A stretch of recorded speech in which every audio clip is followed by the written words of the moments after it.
Next up, we will have our panel about Oracle Extractable Value, moderated by John Morrow from Gauntlet. So yeah, just give it a minute as our panelists take their seats on stage. Hello.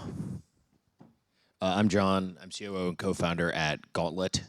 We're a financial modeling platform for crypto. Today, on this panel, we're going to discuss Oracle Extractable Value. What is it? Why should you care? And what people are doing about it. First, instead of just introducing everyone myself, I'd like to give everyone on the panel a chance to do so themselves. So it'd be really great, just maybe we could go around from nearest to farthest here. What project you work on, what's your role there, and how do you guys use oracles? Okay, hello everyone. I'm Sophie. I'm the data scientist from Meganfi. And we are a data platform that observes on-chain liquidity, especially on the MEV activities. So OEV is definitely a topic that we're really interested in. And we also have a lot of research conducted on the long-tail OEV, like the Oracle tax. So I'm happy to be here to share our findings and research on the OEV. Hi, I'm Jacob, and I had a background in MEV, and I've been contributing to API 3 DAO full-time for about a year and a half now, working on MEV and our OEV solution. Hi, I'm Barney Mennerings, co-founder at Vega Protocol. We're a derivatives DEX, so obviously we use oracles to settle trades on the platform, so very important that the oracles are timely in providing the right prices that are needed. So obviously OEV is a big consideration, both in terms of the oracles you might use to create markets, but also in terms of design features we might include in the protocol to mitigate or deal with OEV. Hi, my name is Philippe. I'm from Umbrella Network. We're an Oracle. We have several solutions to consume data on chain, and we're working on a new one. So we have kind of a data at scale solution, which harnesses Merkle tree technologies to kind of being able to provide a large amount of data on chain. We have the on-chain data solution, which we will be discussing in this panel. And we're working on an on-demand solution because we know that every single project has different needs in terms of data. And yeah, I'm head of partnerships, trying to work with projects, with layer ones, layer twos, to just expand the reach of our protocol. Hi everybody, my name is Brenda and I'm the CEO and one of the co-founders of Teller. We're also in Oracle and we provide different types of data on chain, and I'm super excited to be here and hear about what you guys actually need. All right, thanks a lot. So I'm sure most people attending an event called the Blockchain Oracle Summit have at least heard of OEV or maybe could infer what it is, but I think that like the best way to understand something is via examples. So I'd love to know like, what's your favorite or the most interesting example of OEV that you guys have found or know about, and and just to tell people a little bit more about what we're talking about here. Yeah, so I think there's probably like 3 main categories of OEV. You've got arbitrage, which is I think what someone was mentioning earlier. So that's just arbitraging a stale Oracle price that's not completely up to date with the real world price.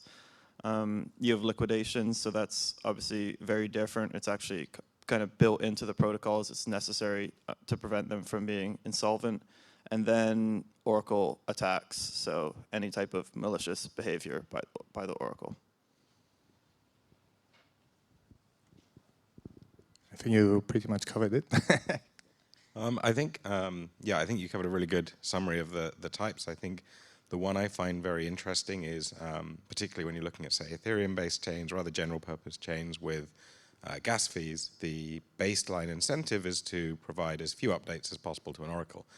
What you can end up with, due to, say, liquidations and the way those things get incentivized, is an incentive to provide more than the minimum number of updates. So, for example, with incentivizations where you can get paid to make a liquidation happen that should happen.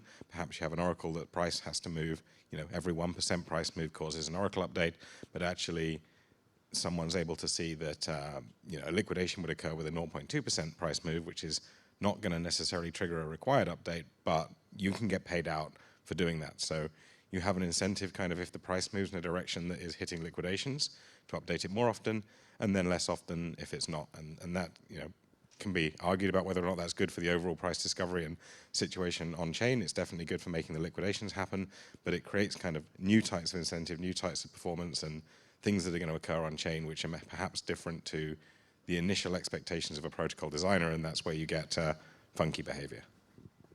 Yeah, but I think this is what you mentioned is always the the cost of maintaining the current state of oracles. Just we set those deviation thresholds and the heartbeats and all of that just to minimize the cost.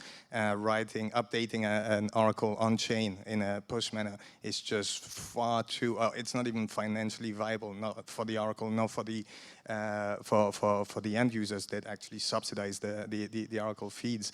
So yeah, it's about finding a new solution with post oracles to kind of optimize the outcome. Okay, so yeah, about those kind of OEV tabs, Eigenfast data has covered most of the, you mentioned about like arbitrage between the price of lending protocol and DEX, and also just doing simple liquidation, just repay the debt assets and get the collateral assets, and also the long tail MEV. So the data we only provided is including the first two, and those long tail MEV was just like, this happened like non-frequently, right? It just happened like 1 year, this one time, and this kind of like very occasionally happened long tail MEV. So it's including the research. But I was just wondering, do you guys want to know about the market size of the OEV? Like we have the data that has been collected and calculating on all the liquidations happened since May last year. It's a lunar crash when it happens. And that time, the OEV value is like extremely high. It's like $17 million extracted like for in May and in June last year because of the market. But I think I observed the liquidation activities as becoming quite stable recently. So because the market is quite stable and there's no large attacks happens or events happen. So it's only like for last month around $2 million, and last month in May it's like $2 million, and in June last month it's like less than $1 million, and the activities also like 500 of liquidations counts happened like on chain. So because I'm very interested in all the MEV activities, and we're talking about in ETHCC is event on the MEV activities like the normal arbitrage and also like sandwich attacks. So the market is that liquidation takes like less than 10% of the total MEV market currently, and we also observe that the competition between the liquidators is still very intense. Like from the beginning, it's like they almost gave about 80% of their revenue to the block builders to include their transactions in the block. So that's some of our fundings, and I was just very curious about you guys you guys thinking on the market of the market size that I just shared about the liquidation. Yeah, we're very interested in the data because obviously we're building out OEV solutions, so we're very thankful to people like Eigenfee for providing this for us. So yeah, liquidations are it's just a very sort of rare thing, and then it only happens at certain times in the market, but then when it does happen, the value can be pretty high. So you brought up May 2022, the Luna crash, I think that was, and then other than that, really the only significant liquidations we've seen in DeFi are May 2021, and then I think during the COVID crash in maybe March 2020, there was a lot on Maker during that time. So it's just very rare. It's sort of something that's inevitable to happen with markets, but it may take a year or two. So, liquidations, a big part of any DeFi protocol or any DeFi protocol that uses collateral to back positions. What exactly constitutes the Oracle extractable value in a liquidation? So, for instance, if I were to bundle an Oracle update with a liquidation call to Aave or Compound or something like that, I'm kind of actually just doing the protocol a favor in some respects, right? Where I'm just helping them most accurately reflect prices in the protocol. Did I really extract value? How do you guys think about what value is really being extracted here? So the way we define it is just the subset of MEV that is related to transactions that come either before or after an Oracle update. And that kind of encompasses arbitrage and liquidations, not necessarily the Oracle attacks, but the other two that it sort of encompasses. Yeah, and I think one of the important things is that the OEV available, given for even on a given chain, say on Ethereum or wherever, but even then when you start looking at app chains and different chains, the OEV available depends heavily on the protocol's design and how it uses Oracle data. And to give you an example, if you have a protocol that has no real price determination that happens sort of natively and requires external price sources, but also external initiation of liquidation, so effectively you're outsourcing the liquidation function, then you have a very different maybe definition of OEV and amount of OEV available than if you have something like Vega, which we work on, where we have an on-chain order book with sort of circuit breakers as well to manage volatility, but also where liquidations kind of happen atomically. So effectively on something like Vega, what happens is the price determination happens based on the trading activity. If you're talking about something like perps, the Oracle is used to kind of settle the prices at a regular interval, so the Oracle has an input there, but actually what's happening is the Oracle is part of the input to price determination, and it's the system on chain is doing all of the liquidations regardless of Oracle. So in that case, liquidations will be occurring if traders move the price by making trades, as well as if the Oracle tells you the price has moved.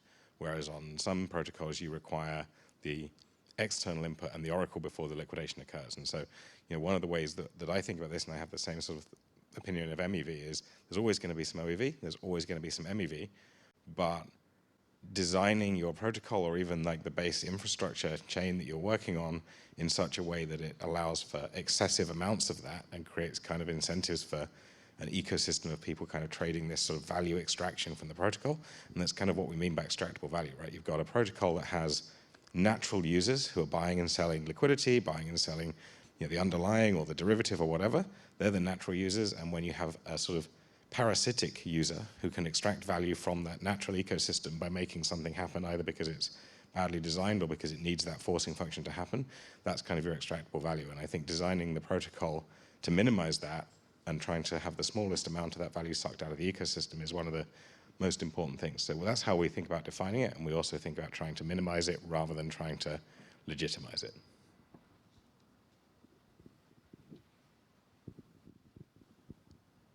So,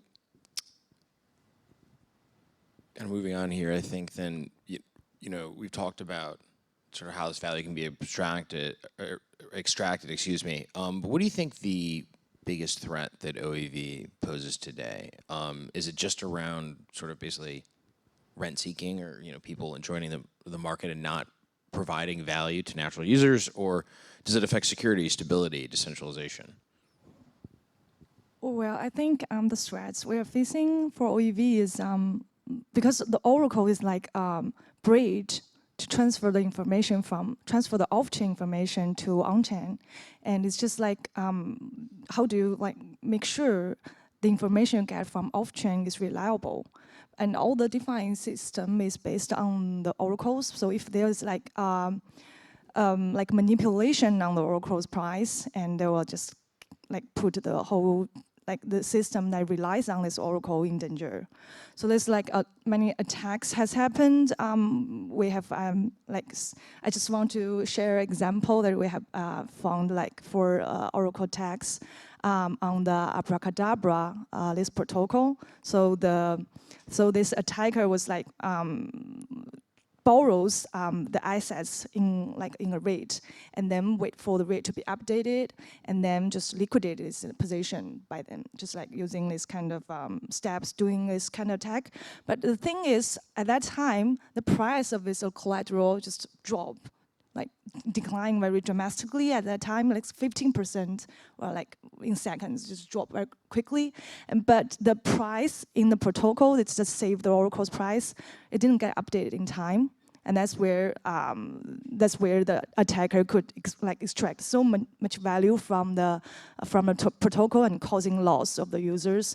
So these kind of things we have observed happened a lot last year, and I think this because some delays on the oracles could causing a lot of troubles and put the users' assets and also the protocols in danger. And I think, I think this is a threat that OEV is facing now. Is kind of how to design a Oracle or the protocol to avoid this kind of long-tail OEV.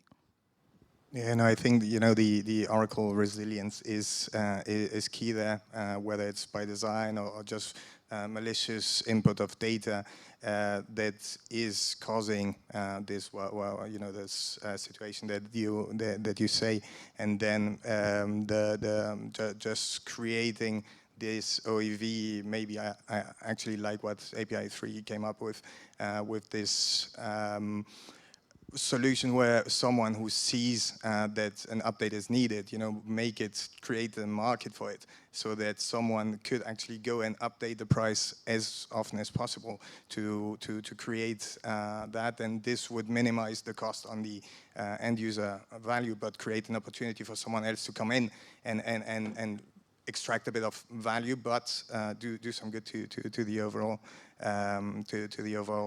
protocol. But yeah, the security aspect of maybe not even updating the price, but not updating the price for a while, whether it's a DDoS attack on the node that's going to update the price or whatever. This is the biggest security issue and threat in this area.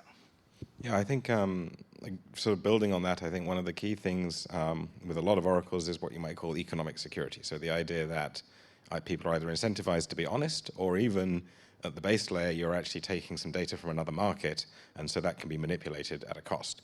Particularly when you have an oracle that's updated very rarely, if the OEV available on that protocol starts to be large enough that it can fund breaking the economic security of the oracle or manipulating the underlying market. And bear in mind, in some cases you're talking about derivatives where, at least in traditional markets, you see hundreds of times the notion of the derivative than the underlying. So you could end up in a situation where your oracle is based on a Uniswap price. If the OEV was near to the market cap of the underlying instrument, but the derivatives market is huge, the OEV can be very large, and you start even manipulating prices. So I think, to me, the biggest threat is how do you maintain economic security in the face of OEV? And one of the reasons is to try and minimize the available OEV, or to maximize the amount of time you have to keep that up for. Because if you only update the oracle once a day, or when the price moves 5%, then you manipulate the market once, and now you can extract, and you can be far away from where you should be for a long period of time, and that's where you start to get real problems.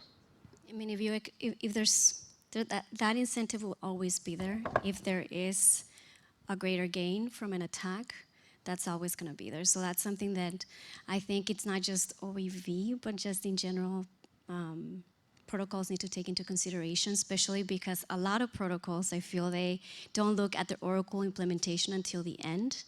And some, when you're talking about this latency or this delay of getting this information updated, it's how is a protocol handling actually paying for it? I mean, there's gas cost associated with every update. So when things move, when they have a heartbeat, when they, even if they implement something like with API, you're not really shifting or fixing it. You're just shifting who gets the benefit.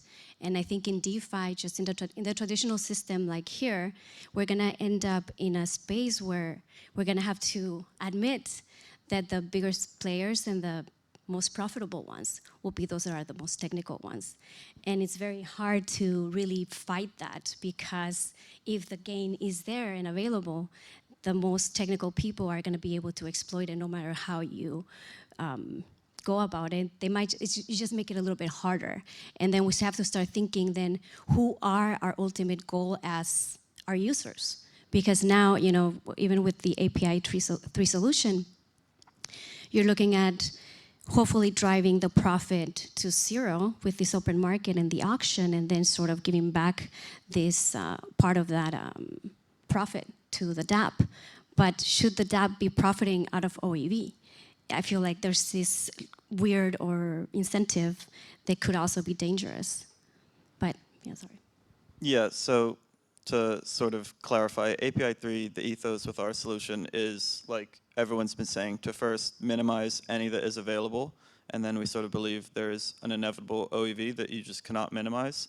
And so from there, we want to be able to capture it and give it back to the dApp or its users. So we have kind of remained unopinionated about what should happen with the OEV. We allow it to go back to the dApp, or the dApp can choose to distribute it to, say, like the user that was liquidated, or maybe the LP pool that was arbitraged. So personally, I believe that it should go back to the users, because you're right, like there is a weird incentive there if the dApp is profiting off of it.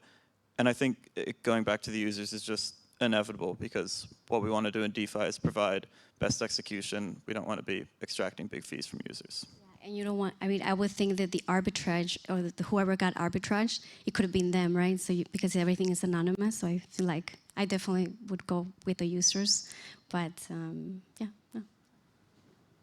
Yeah, that's sort of, and going back to the original question, sort of aside from Oracle attacks, the biggest problem with OEV is probably this arbitrage, which, as we've kind of mentioned, is just impossible to fix with a push Oracle. Even if you push the price every single block, there will naturally be some delay between the data and, say, the Binance price. So, and that causes big issues for perp dApps like Synthetics or GMX. That's why they had to raise fees to 10 bips, where it's like 2 bips on Binance.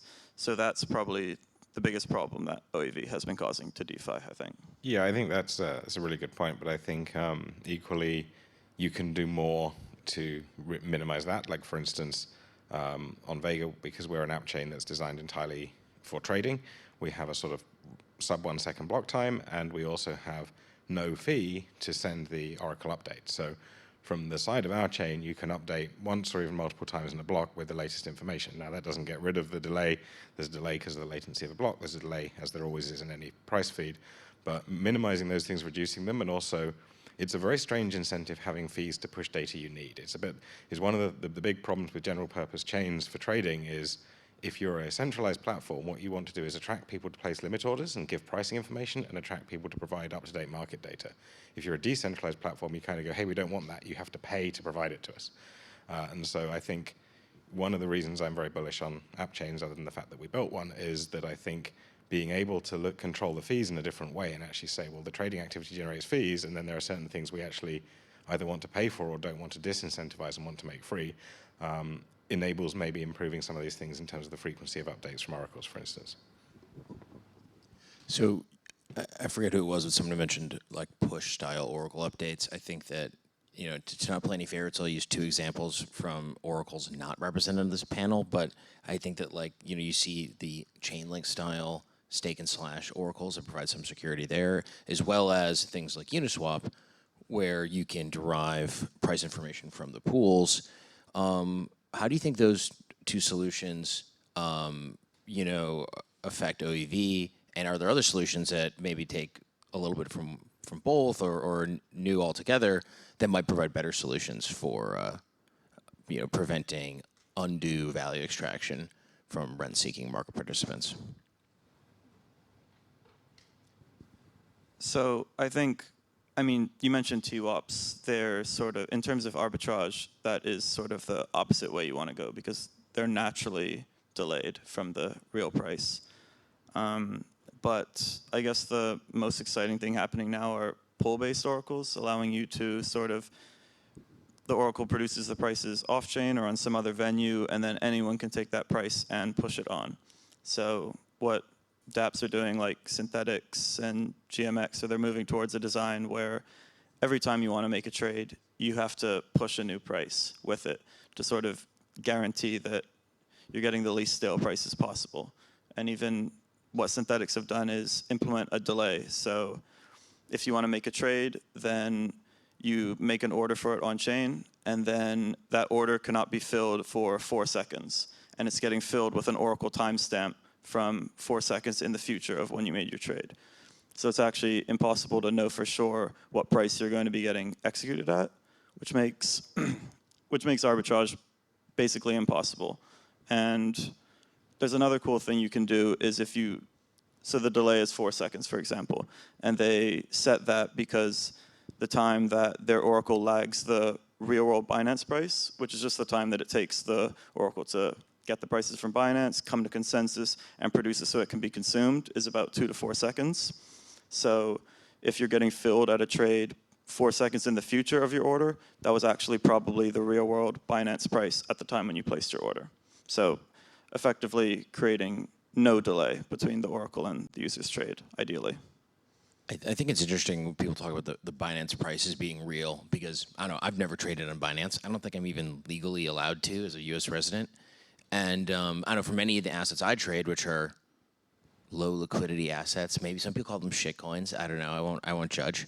I kind of feel like the primary market is often something like Uniswap. So like epistemologically, it's hard for me to tell.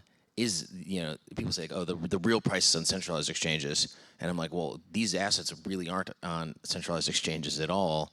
For low liquidity assets, how does that affect OEV solutions? I mean, that's something I sort of agree on that point there. I mean, I think, and also the other side of it is simply to try and build decentralized systems that then require Binance to be the real price and to continue to be the real price is just pushing your Oracle problem to some other centralized party which you may not choose to trust forever. So one of the things I think is good about having something like Uniswap, even if maybe you're taking extra delay, but you're also in a situation where there is a huge amount of capital incentivized to arbitrage to the fair value price of a thing on Uniswap, not because they have an incentive to get you an Oracle price right, but because if the price on Uniswap is wrong, they can make money. And so fundamentally having open source rules, which everyone can trade on, that are on chain, everyone can see the data, and saying what we actually want to do is increase the speed and decrease of Uniswap doing price formation, increase the quality of that price formation, and decrease the speed and latency between that price being formed on Uniswap and getting to the protocol that needs an oracle. To me, you can't get much better if you have a primary market that you can create that's open and transparent. And I think attempting to, the other is also kind of like a bridge risk, right? So if you have, two chains that can talk to each other using some kind of protocol and move data directly, you have better security than if you have an extra thing in the middle with a bridge and some validators who you also have to pay. And the problem with adding Oracle protocols anywhere is you've now got something that forms the price over there, you've got something that's consuming it over here, and they all need to be incentivized. And you've got something in the middle, which is an Oracle, and now you've got to find the money to incentivize that. So you're either making it less competitive, less better execution, or you're creating an incentive for people to sort of attack and find OEV. And so that's my view, is like really finding the primary source of data in the primary market and reducing latency and increasing quality of that is going to be better long term. There's always trade-offs on how you choose your data, but if you're going to choose something with really low liquidity, you have to admit that you're taking a higher risk. So that just comes with the territory. And it's not necessarily, we launched a token, when with Teller, but like when you first bootstrap it, it's probably not worth much. Just make sure you're not securing billions of dollars with it. And maybe you can bootstrap it with time and find the liquidity and be able to form the market. Yeah, I think there is a separate point which is outside the scope of oracles, which is to say, if you have very low liquidity and low trading volume, the price in the market may not represent the best view of the fair value of something. You have like the AIM market in London where some of the small stocks on there trade like 3 times a week. And if it last traded 2 days ago, is it really the case that that price is the fair value of that thing? No, if you were going to buy it, you would do external research. And so at that point, you're more into like, how do you incentivize someone to actually determine the fair value if there isn't a liquid market? And that is perhaps a different question than how do you take some piece of data from the real world and get it into a protocol, which is the Oracle problem. Determining robustness of your data has to be part of it. And definitely, like if there is no market, it's going to be very, very difficult to do price discovery. Yes, for those low liquidity assets, like pricing them could, like the price of them could, like the attackers could manipulate those kind of low liquidity assets, right? There's a lot of attacks happened like by manipulating the oracle's low liquidity assets, like flowing in the market, and then like gain a lot of value from it. So the pricing of the low liquidity assets is very important. But currently, I think the oracle's price of this kind of assets is still based on like the historical price, it's a scalar data, and it's now considering about like how the liquidity is flowing in the market. That's why I think more parameters should be passed into like pricing these kind of assets. Like you put like price impact, those kind of parameters to indicate how much liquidity has been flowing in the market. If it's like very low liquidity, it's like a high risk of like trading this kind of assets, especially like depositing and lending and borrowing this kind of assets. So it's just like some like indicators should warn the users or warn everyone. I think that's a really good point, because ultimately, you know, it depends what you do or what you define as what your purpose as an oracle is. And yes, you're supposed to be secure, but in essence, you are just transferring data.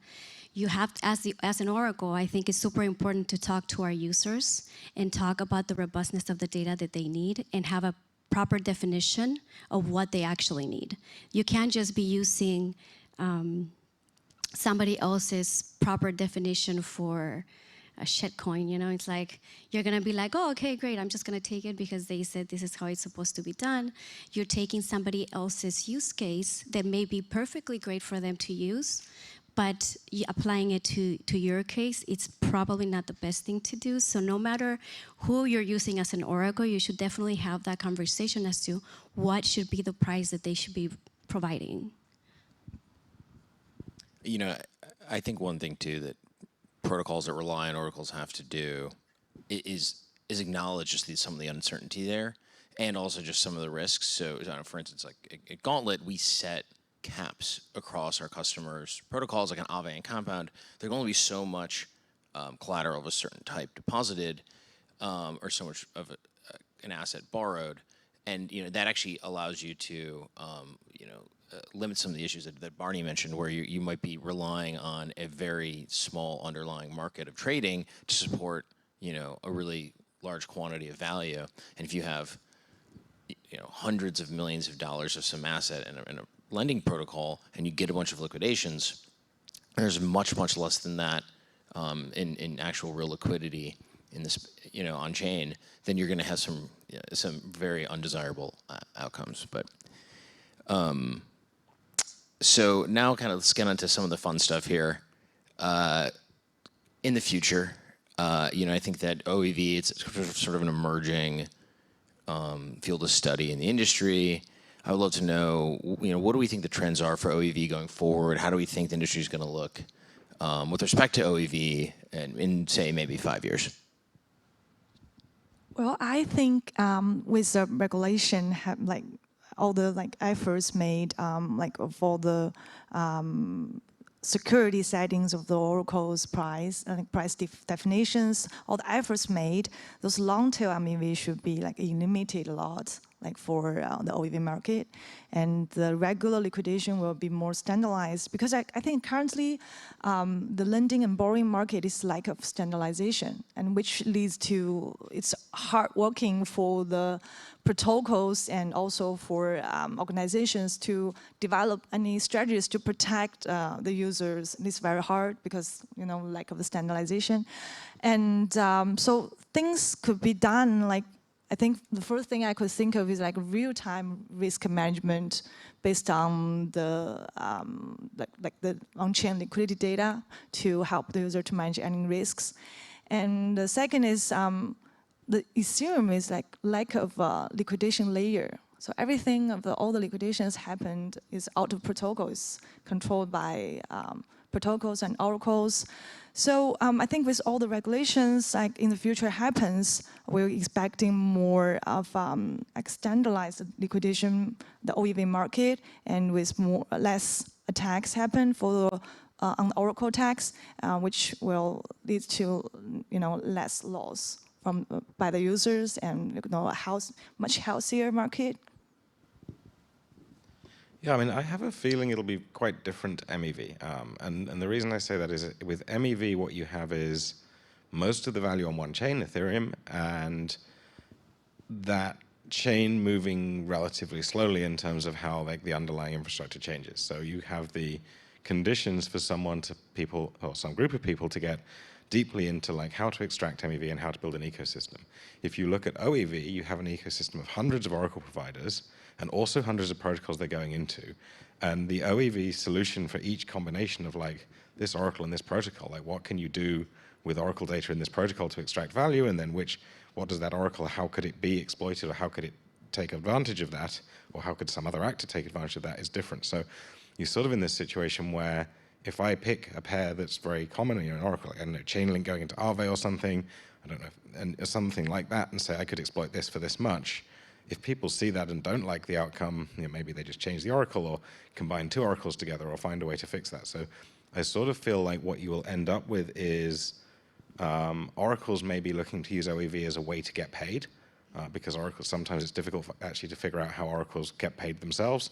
And then sort of more like opportunistic attacks where kind of like maybe not exactly black hat attacks, but where someone sees a protocol with a large amount of stuff going on, a large amount of liquidations that could be happening or whatever, and effectively they like exploit or close to exploit for sort of individual circumstances where they see big amounts available. But in terms of like a big MEV style ecosystem for continuously exploiting, I think that's probably much less likely to emerge in my view.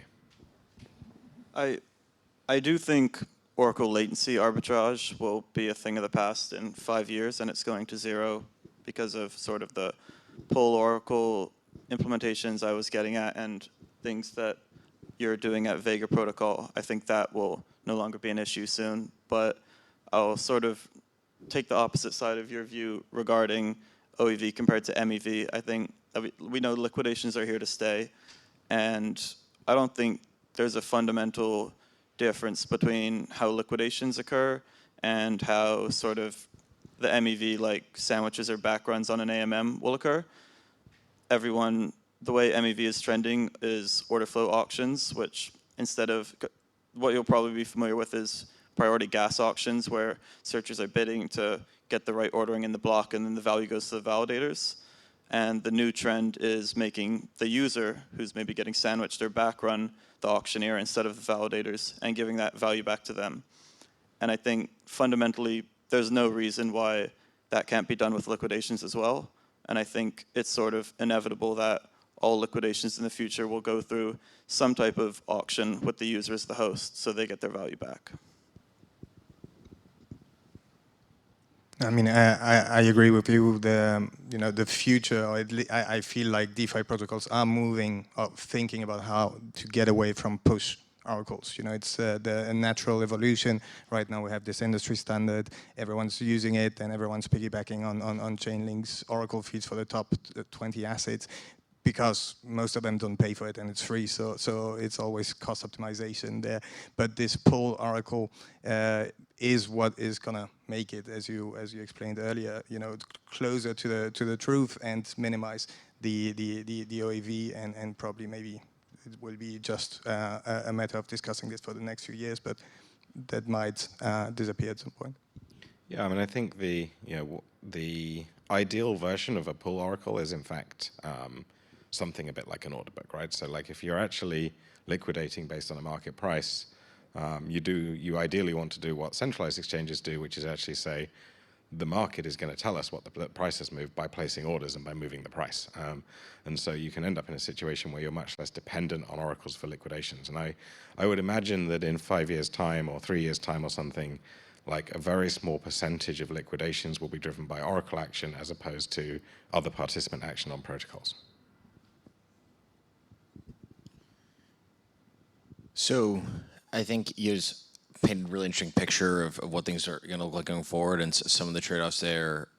You know, I think a couple of the things people have been talking about a lot over the past week are things like restaking, as well as privacy-preserving features like snarks and starks.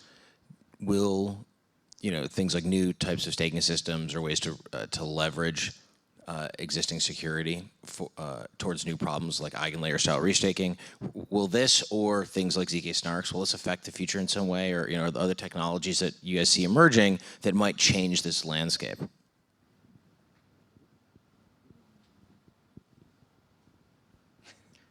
I think restaking is a sort of cool thing, and it can probably be applied to every sort of DeFi protocol to maybe improve it. So I think there will be some Oracle implementations of restaking to improve security, but it's so early, it's very unclear what the outcomes will be. I don't have any type of view on it yet. Yeah, I think sort of similarly, like there's a lot of stuff around sort of ZK, layer twos, there's a lot of stuff going on which I think should, as you move, as that technology permeates into the design of Oracle protocols, you sort of started with extremely early on, extremely naive protocols that would be quite easy to disrupt unless they have a huge amount of economic security, which is perhaps very unlikely to be achieved. And over time, we've sort of improved on that. So I think, I guess I see the direction of travel as this kind of technology, restaking, et cetera, helping to improve the economic security protocols, helping to make manipulation more difficult, helping to make it more expensive or last for a shorter period of time. I think I see that happening, but kind of similar to that point, I think that the exact way that happens and how far it will go is not clear yet. All right, well, I think now is as good a time as any to maybe open up the floor to questions.